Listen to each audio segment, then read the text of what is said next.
Hello students, this is Professor Shalomo Levy from Northampton Community College, and this is perhaps my final video to you for the semester.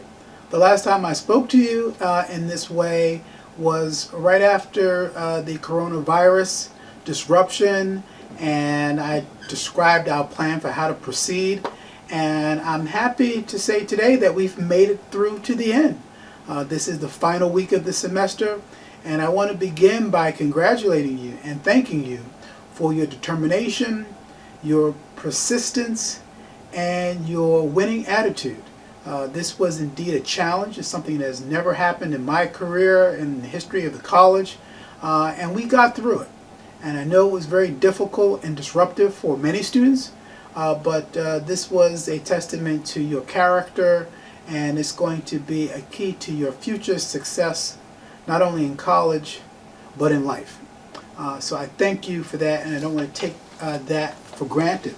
Now that we are here, though, I want to give you an update on how we're going to land this plane smoothly at this point. And so there were some changes and some things that I want you to be aware of, and I've heard some emails and inquiries, so that's what prompted me to record this video to explain to everyone how the semester is going to end. First of all, let me let you know where we are. Technically, based on the adjustments that I made after spring break, we are only in week 14 of our syllabus in those involved in American History 1. For students in my 10-week accelerated course, the History VA, this would be week 9 on your syllabus. In both cases, we got up to the Civil War. Originally, I had planned to spend 2 weeks on the Civil War because it's a big, important topic. But we did get to it, and we got to cover the causes of the Civil War, and that technically is where we're ending. So for those of you who are wondering if we were going to get to have a live or online interactive Civil War debate, the way we had our debate on the American Revolution at the beginning of the course, unfortunately, I don't think that we are going to have a similar debate on the Civil War, except that those of you who would like to, those of you who kind of pushed on, particularly my online classes, which weren't really disrupted by this, but all students at the college were entitled to that additional week that the president mandated, that the college was to stay in place until they could figure out what to do with all of the college classes.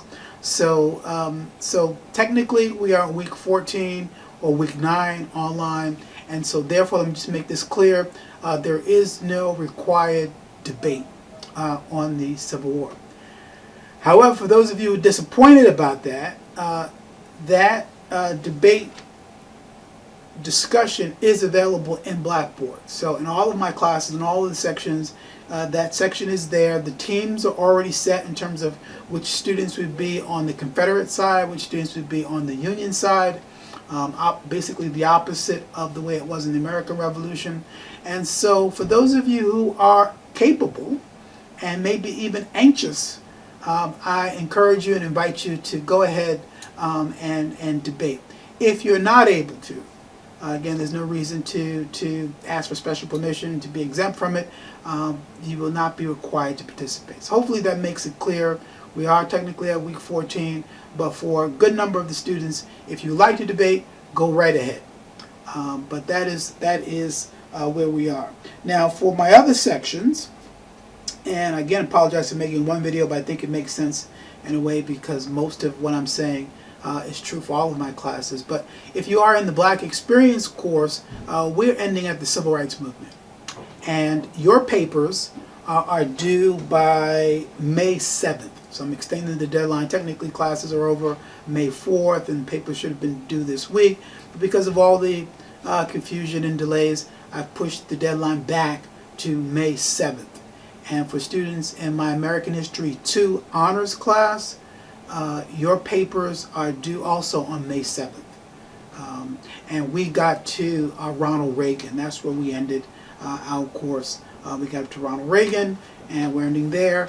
And students in those classes have papers due, and their deadlines have been pushed back to May 7th for those papers.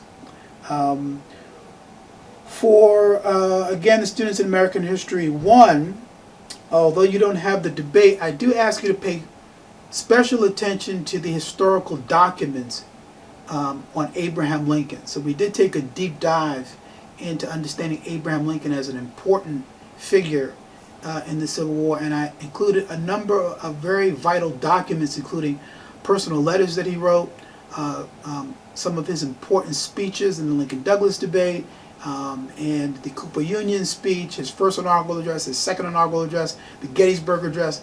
These are key documents that I really encourage you to read closely, and also to watch some of the recommended films. Now, of course, I recommended films throughout the course, but especially the Civil War films are particularly good. The documentary by Ken Burns on the Civil War, that's on Netflix, and other series. I encourage you to binge watch that series. And also the Steven Spielberg won Academy Award. It's that good. The Steven Spielberg movie on Lincoln. You can find that on Netflix and a lot of your movie services and HBO as well. I encourage you to watch both of those films. They're both enjoyable, but also historically accurate. So do that, and that will give you good preparation for where we're going to be. Finally, as it relates to the final exam. The final exam in all of my classes will begin next Thursday on May 7th and continue until midnight on May 10th. So from Thursday to Sunday, which is our normal exam period, except this will be the final exam. And that's when it will take place, starting Thursday morning and continuing until midnight on Sunday. In each class I have a folder called Final Exam, which gives you more details about what to expect on the final exam in your class. What I'll say in this video is that in all of my classes, the final exam is all essays. So there'll be no multiple choice questions. It'll be several essays.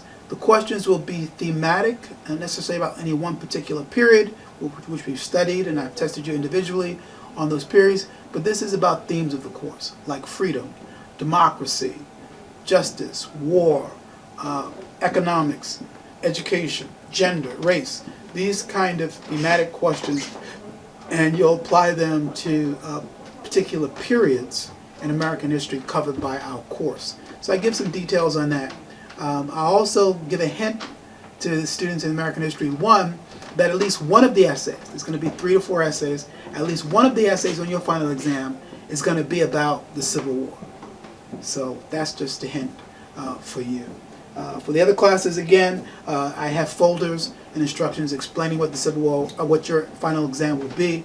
In all classes, they'll be based on essays, so take your time, write good, thoughtful, well-supported essays. This is a measure of how much you've grown, how much you've developed, the kind of skills you have by the end of the course. So that's why the format is the way explained.